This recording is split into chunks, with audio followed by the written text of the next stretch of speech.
अगर आप 12th pass out हैं या 12th अपियरिंग हैं, यानी 12th क्लास में आप अभी पढ़ रहे हैं, आपका फाइनल एग्ज़ाम नहीं हुआ है, रिजल्ट नहीं आया, या फिर आप 12th पास आउट हैं और आप नीट एग्जामिनेशन देना चाहते हैं, तो आज के इस वीडियो में मैं आपको नीट यूजी के बारे में यानी नीट अंडर ग्रेजुएट के बारे में मैं आपको इस वीडियो में जो भी आपके लिए रिक्वायरमेंट रहेगी वो सारे पॉइंट्स मैं क्लियर करूंगी। इसके लिए आफ्टर 12th एलिजिबल होते हैं, लेकिन 12th में आपके पास क्या सब्जेक्ट होना चाहिए वो हम इस वीडियो में डिस्कस करेंगे। एज क्राइटेरिया क्या होनी चाहिए, नीट यूजी के लिए क्या कोई अपर एज लिमिट है या नहीं, अटेम्प्ट्स कितने हैं, मींस नीट यूजी का एग्जामिनेशन आप अपनी लाइफ में कितने बार दे सकते हैं, ये भी क्लियर करेंगे। साथ ही अगर आप नीट यूजी के लिए अप्लाई करना चाहते हैं तो इसके लिए आपको कौन कौन से जरूरी डॉक्यूमेंट्स रहेंगे जो कि आपको रजिस्ट्रेशन के टाइम पर यानी अप्लाई करने के टाइम पर आपको ज़रूरी हैं। और अगर आप 12th पास आउट हैं या नीट एस्पिरेंट्स हैं तो आपके लिए बहुत ज़रूरी है ये जानना, क्योंकि अगर आप वेट कर रहे हैं नीट एग्जामिनेशन का और आपको पता भी होगा कि अभी इसकी जो एग्जामिनेशन डेट है वो एनटीए के द्वारा रिलीज़ कर दी गई है। इसका जो एग्जामिनेशन है वो 7 मई को रहेगा। तो ऐसे में इसका जो नोटिफिकेशन है वो इसी फर्स्ट वीक में रिलीज़ होने का था, लेकिन लगभग मुझे लगता है कि फर्स्ट वीक आज 6 फेब है, तो लास्ट फेब तक यानी लास्ट वीक तक इसका नोटिफिकेशन रिलीज़ हो जाएगा। तो ऐसे में आपको नीट यूजी के लिए कौन कौन से डॉक्यूमेंट्स रिक्वायर्ड रहेंगे अगर आप इसमें आवेदन करते हैं, और सारी कुछ बेसिक सी नॉलेज है, जानकारी है जो मैं आपको इस वीडियो में दूंगी। नीट मीन्स होता है national eligibility cum entrance test. Okay, so ये किसको देना होता है, कौन इसको दे सकता है, ये सारा सब कुछ हम इस वीडियो में डिस्कस करने वाले हैं। सो फ्रेंड्स, मैं हूँ आस्था एंड वेलकम करती हूँ आप सभी का अपने YouTube channel government job genuine notification. NEET एक एंट्रेंस एग्जाम्स है और नीट यूजी यानी अंडर ग्रेजुएट कोर्सेज में अगर आप एडमिशन लेना चाहते हैं तो आप नीट यूजी का एग्ज़ाम देते हैं, आप इसके लिए आवेदन करते हैं। अब इस मंथ में इसका नोटिफिकेशन आना है। अभी आप स्क्रीन पर देख रहे हैं आफ्टर 12th इसके लिए एलिजिबल होते हैं, लेकिन सब्जेक्ट्स कौन सा आपके पास होना चाहिए वो हम देखेंगे। तो सबसे पहले हम यही देख लेते हैं कि आपके पास सब्जेक्ट कौन सा होना चाहिए। एक और इम्पोर्टेंट थिंग कि इसका जो नोटिफिकेशन रिलीज होगा वो आप एनटीए की वेबसाइट पर देख सकेंगे। जैसे ही नोटिफिकेशन आएगा मैं तो डिटेल में वीडियो अपलोड करूंगी ही, फुल प्रोसेस के साथ आपको इसमें सारी इंफॉर्मेशन उस वीडियो में दी जाएगी नीट यूजी 2023 को लेकर के। ठीक है, अब आप इसके लिए एलिजिबल है या नहीं ये अभी आप कंफर्म कर लीजिए। मैं आपको सारे एलिजिबिलिटी कंडीशंस एक एक करके सारी क्लियर करूंगी। सो चलिए अभी हम यहाँ पर एलिजिबिलिटी देख लेते हैं। देखिए, अब ये जो नीट यूजी है अभी आप यहाँ पर 2022 का देख रहे हैं, लेकिन हम यहाँ पर 2023 की भी बात करेंगे। तो नीट यूजी के लिए जो एलिजिबिलिटी होती है वो यहाँ पर 12th पास आउट होती है, लेकिन सब्जेक्ट कौन से रहेंगे। तो अभी आप यहाँ पर देख रहे हैं ये जो नीट यूजी एग्जामिनेशन है ये एनटीए के द्वारा कंडक्ट कराया जाता है। अब आप किसको देना चाहिए यानी कौन इसमें अप्लाई कर सकता है, किसको करना चाहिए, तो जो भी कैंडिडेट मेडिकल फील्ड में जाना चाहते हैं, MBBS, BDS, BMS, BSMS, BUMS, BHMS, ये कोर्सेज अगर आप करना चाहते हैं, मेडिकल फील्ड में अगर आप जाना चाहते हैं तो आप नीट यूजी का एग्जामिनेशन देते हैं। अब यहाँ पर नीट यूजी का एग्जामिनेशन अभी हमने देखा कि ये मेडिकल फील्ड के लिए, तो इसमें आपका 12th पास आउट तो रहेगा ही, लेकिन 12th आपका होना चाहिए फिजिक्स, केमिस्ट्री एंड बायोलॉजी से। पीसीबी से आपका 12th पास आउट है तो आप नीट यूजी का एग्जामिनेशन दे सकते हैं, जो कि मेडिकल फील्ड में ये जो अंडर ग्रेजुएट कोर्सेज हैं इनके लिए आप इनको करना चाहते हैं अगर आप, तो आप ये एंट्रेंस एग्जाम दे सकते हैं।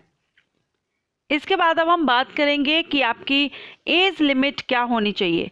तो इसके लिए जो एज लिमिट है वो मिनिमम तो 17 होती है, मिनिमम आपकी 17 ईयर होनी चाहिए, 17 साल आपकी एज होनी चाहिए। अपर एज लिमिट कितनी होनी चाहिए, तो यहाँ पर अपर एज लिमिट नहीं होती है, यानी कोई भी एज की लिमिटेशन नहीं है, अपर एज लिमिट नहीं है। आप इसको मिनिमम आपकी 17 है, उसके बाद आप जब भी चाहें आप नीट एग्जामिनेशन दे सकते हैं। एंड आपकी जो एज है वो जिस भी ईयर का यूजी जो नीट यूजी का आप फॉर्म अप्लाई कर रहे हैं, जिस भी सन का, जिस भी ईयर का, उसकी 31 दिसंबर से आपकी एज काउंट की जाती है। ठीक है, सो मिनिमम आपको 17 साल आपकी उम्र होनी चाहिए। और ये 31 दिसंबर, जैसे अब ये 2023 का नोटिफिकेशन रिलीज होगा तो इसकी जो एज है वो 31 दिसंबर 2023 के बेस पर काउंट की जाएगी। 31 दिसंबर 31 दिसंबर 2023 के बेस पर ये काउंट की जाएगी। ठीक है, तो आप यहाँ पर जिस भी सन का आप नीट यूजी का एग्ज़ाम जो फॉर्म है वो फिल कर रहे हैं, उसी के लास्ट जो डेट होगी 31 दिसंबर, उस पर आपकी एज काउंट की जाएगी। और अगर हम बात करें अटेम्प्ट्स की, कितने अटेम्प्ट्स हैं, तो यहाँ पर नो लिमिटेड यानी नो अटेम्प्ट्स, यहाँ पर कोई भी अटेम्प्ट्स ऐसे नहीं है कि आप एक बार दे पाएंगे या दो बार दे पाएंगे। अनलिमिटेड है, आप जितने बार चाहें आप ये एग्ज़ाम दे सकते हैं। कोई ऐसा बाउंडेशन नहीं है कि आप एक बार नीट एग्ज़ाम दे सकते हैं, 2 बार दे सकते हैं, जैसा कि यूपीएससी में रहता है। ऐसा कुछ भी नहीं है। यूपीएससी का जो सिविल सर्विस एग्जामिनेशन होता है उसमें अटेम्प्ट्स रहते हैं, ऐसा नीट एग्जामिनेशन में नहीं है। ना ही कोई अपर एज लिमिट है, ना ही कोई अटेम्प्ट्स का चक्कर है, और मिनिमम एज आपकी 17 होनी चाहिए, बस इतना है। और 12th आपका पीसीबी सब्जेक्ट से होना चाहिए, इंग्लिश सब्जेक्ट से होना चाहिए। मिनिमम 50% मार्क्स के साथ जनरल कैंडिडेट के लिए। परसेंटेज यहाँ पर मायने रखती है। अगर आपने फिजिक्स केमिस्ट्री से किया हुआ है, फिजिक्स केमिस्ट्री बायोलॉजी से अगर आप 12th पास आउट हैं, तो मिनिमम जो जनरल कैंडिडेट हैं उनके लिए मिनिमम 50% मार्क्स होना चाहिए, और जो SC ST कैंडिडेट हैं, OBC कैंडिडेट हैं, 40% यहाँ पर मार्क्स होना चाहिए। ठीक है, यहाँ परसेंटेज जरूर रिक्वायर्ड रहती है। अब अगर हम इसके एप्लीकेशन फीस की बात करें तो एप्लीकेशन फीस थोड़ा सा ज़्यादा रहती है, जैसे कि यहाँ पर इन इंडिया और आउटसाइड इंडिया से भी जो आवेदन कर रहे हैं उनके लिए यहाँ पर दी गई है। जनरल कैंडिडेट के लिए, इंडियन सिटीजन है, उनके लिए 1600 रुपये रहेगी। जनरल EWS OBC NCL के लिए 1500 रहेगी, और SC ST PWD और थर्ड जेंडर के लिए 900 रुपये एप्लीकेशन फीस रहेगी। सो यहाँ पर जनरल कैंडिडेट के लिए 1600, उसके बाद आपकी कैटेगरी के अनुसार 1500 और 900 एप्लीकेशन फीस रहती है नीट एग्जामिनेशन की, नीट यूजी एग्जामिनेशन की। अब हम यहाँ पर देख लेते हैं कि आप आवेदन करेंगे तो कौन कौन से डॉक्यूमेंट्स यहाँ पर रिक्वायर्ड रहते हैं। तो देखिए, the recent photograph should be either in colour और ब्लैक एंड व्हाइट 80% फेस, यानी ब्लैक एंड व्हाइट भी हो सकता है और कलर्ड फुल भी हो सकता है, लेकिन आपका फेस उसमें 80%, यानी कोई भी आपको स्कार्फ वगैरह या ग्लासेस का यूज़ नहीं करना है। सिंपल आप एक अपना फ़ोटो निकालेंगे जिसमें आपका फेस क्लियरली दिखना चाहिए, दोनों ईयर, आपके कान आपके अच्छे से, यहाँ पर देखिए, including year against white and black white background. ठीक है, इसके बाद स्कैन फोटोग्राफ्स, सिग्नेचर, एंड यहाँ पर left and right hand fingers thumb impression should be in JPG format में क्लियरली होना चाहिए। सेकेंड, यहाँ पर स्कैन कैटेगरी सर्टिफिकेट, यहाँ पर जो भी सर्टिफिकेट रिक्वायर्ड रहेंगे उनको स्कैन करना होगा। PWD कैंडिडेट हैं तो उनके लिए यहाँ पर रहेगा। The size of scan passport photograph लगेगा आपका, जिसका साइज यहाँ पर आप देख रहे हैं, पासपोर्ट साइज एक फोटो रहेगा। The size of scan post card photograph रहेगा, 4x6 का रहेगा, यहाँ पर should be between 10 KB 200 KB। ये आपको जरूरी है, ये आप जरूर ध्यान रख लीजिएगा, जब भी फॉर्म फिल करेंगे तो इनकी आपको जरूरत रहेगी। The size of the scan signature के साइज यहाँ पर सिग्नेचर का दिया गया है। The size of scan and left and right hand fingers and thumb impressions का दिया गया है।